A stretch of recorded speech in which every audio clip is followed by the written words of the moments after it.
Welcome back, friends. Welcome back to the homestead. It's that time of year when we need to buy our onion sets to plant later in the year. This is a kilo and this is a kilo. They're actually exactly the same variety, but what's the difference?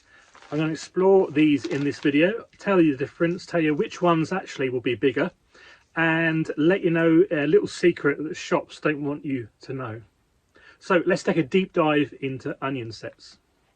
Now, as I just said, here are a couple of one variety, two different types of onion sets. We do buy, although I plant a lot of stuff by seeds, we do buy some onion sets as well, because we use a lot for canning and storage and stuff like that. And I always look around they sell them in all the shops, all the garden shops here, and the DIY places and stuff like that. And so I'll have a look around, see what's on offer. I have found year on year they do offer more and more. But I've noticed more recently that they do sell these bigger ones. Now, you might think that bigger is better, but is it? I guess in some respects it depends, but what I want you to understand in this video actually is that in this case bigger isn't better, and I will explain why. Now, to be able to explain that, and we'll look at some maths, first of all we need to go back a bit and have a look at onions. If you already completely understand how onions work and their idiosyncrasies, then you can skip this part and go to the maths or something. But first of all, let's just take a deeper dive into onions, because it's important to understand why these actually are not that great after all. So the thing with onions is, and I'm in the northern hemisphere here. If you don't know, I'm in Latvia, 58 degrees north. But this is for northern hemisphere. Clearly, because we're that high up, what's important for us are what's called long day onions. I mean, if you're further down towards the equator, then it's not quite as relevant to you as short day onions. But we have long day onions up here. Why do we call them long day and short day? Well, that is because onions are governed by day length as to their behavior, and also onions are a biannual crop, so they grow from seed in the first year, and then in the second year they'll go to flower. That's their normal cycle.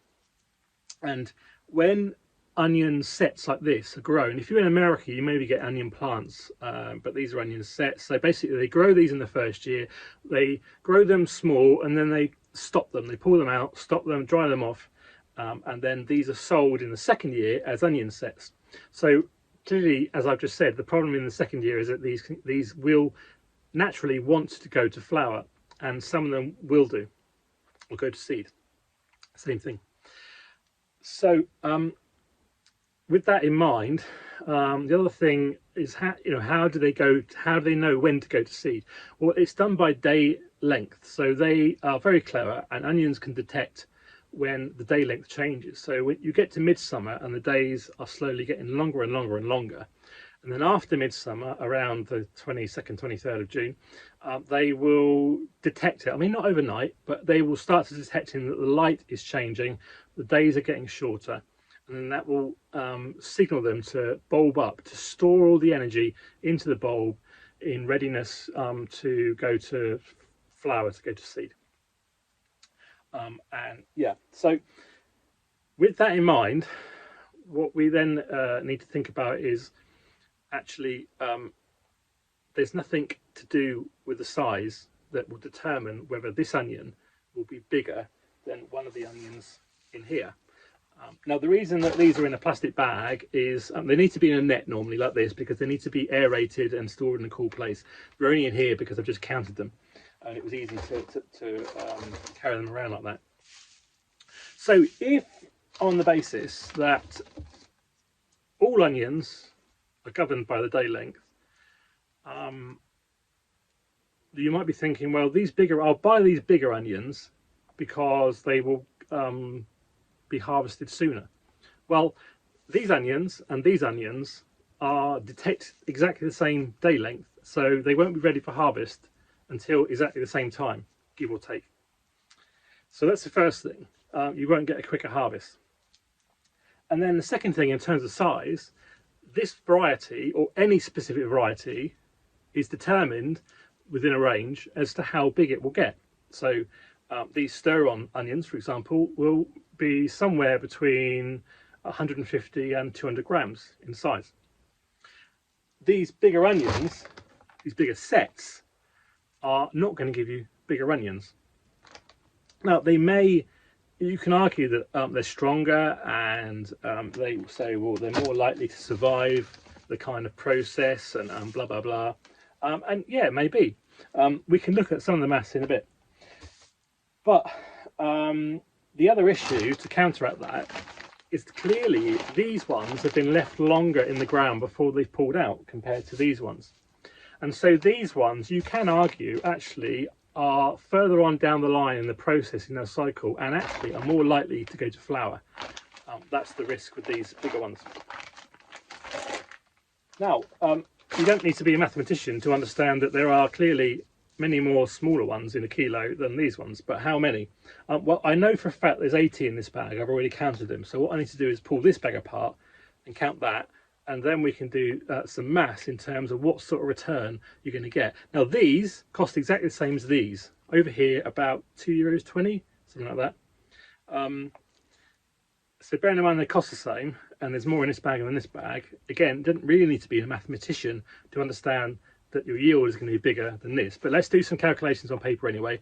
Count these first, do some calculations, and then we can have a look at what actually, in sort of real terms, what the difference will be. Okay, so I'll count them up now. Let's do some maths and I'll reveal how many there were. Now, these packets, as I've already said, cost $2.20 each. And the first packet with the larger ones had 80 in it, and that means that they were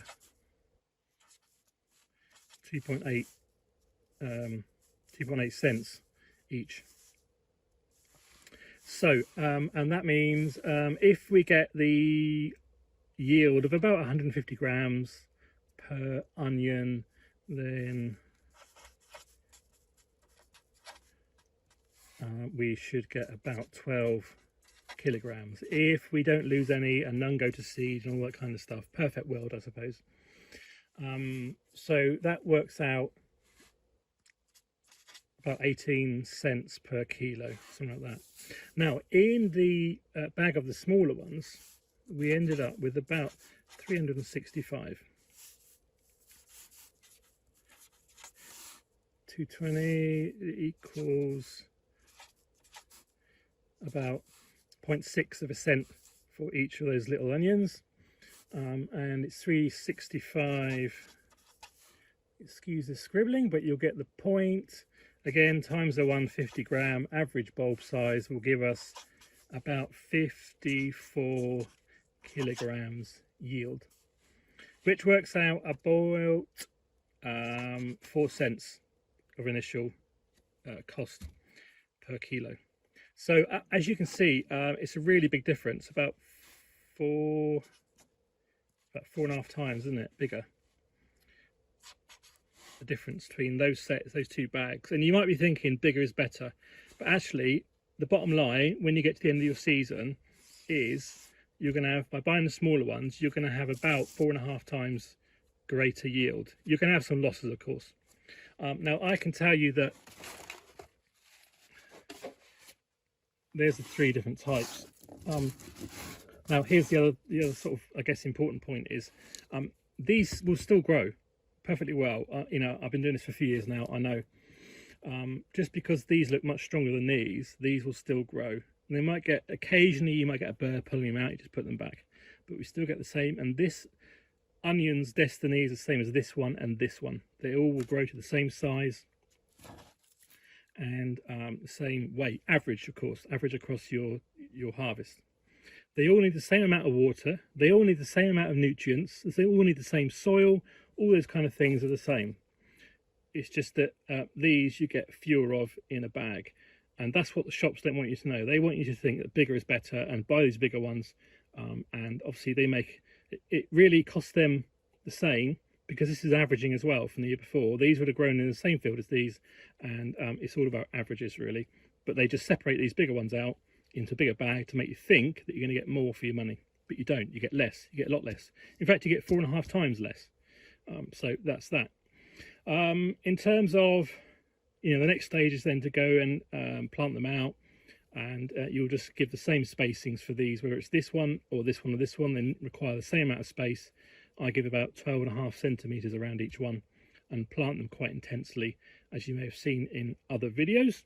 So there we are, friends. There's the big secret revealed. I mean, it's common sense really, but it's really important to think about these things through. Here are those little onions here ready to be sown. We won't be planting them out until April time. It's now the middle of February. I'm in the passive solar greenhouse now because it's really warm in here and really nice to work in here. So yeah, I hope you found that video helpful. If you did, there's lots of other videos on the channel that you will find equally helpful.